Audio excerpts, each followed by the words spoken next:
There is probably a very specific reason why you are not more successful in your sales career than you'd like to be.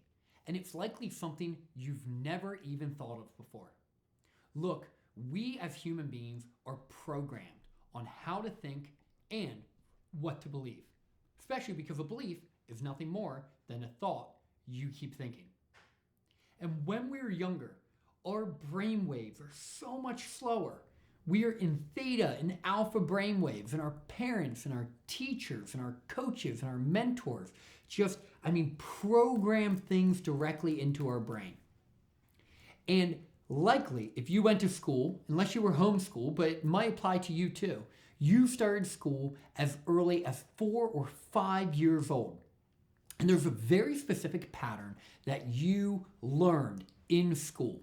And that is that you take in information, you wait to be prompted to share that information, and then you share it in the most creative and articulate and nuanced way as you possibly can. And you learn that as a child, and you get gold stars, and you get prizes, and you get high fives and hugs and A's on the test, and everything else. You get the love, the encouragement, and the recognition when you do that. You get your needs met by sharing the information you know when asked to share it. And you do that for the next 15 to 20 years. And then you go into sales. And what you don't realize is that pattern plays out in your sales career. The prospect asks you a question about your product or service, and you dive in to talk about it. They ask for your opinion on something, and you're so excited to share it with them. You are run by this programming that is wired into like every cell of your body, and you don't even realize it. But to be successful in sales, you have to literally flip your programming upside down. You have to resist every urge to jump in and talk about yourself and answer all the questions and go on and on. You have to resist the urge of getting your needs met.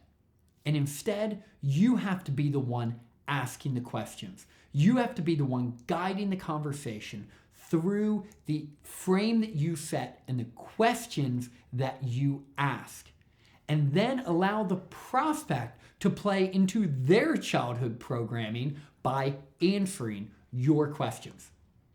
So if you find yourself talking too much on a sales call, if you find yourself not asking all the questions you need to ask, it's probably not your fault. You were taught to behave this way from the age of 5.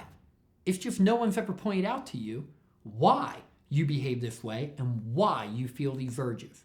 So now that you know, just take an audit of how you show up, how much you talk on a sales call, recognize you were programmed to do it that way, and then work out the muscles of setting proper boundaries and asking questions.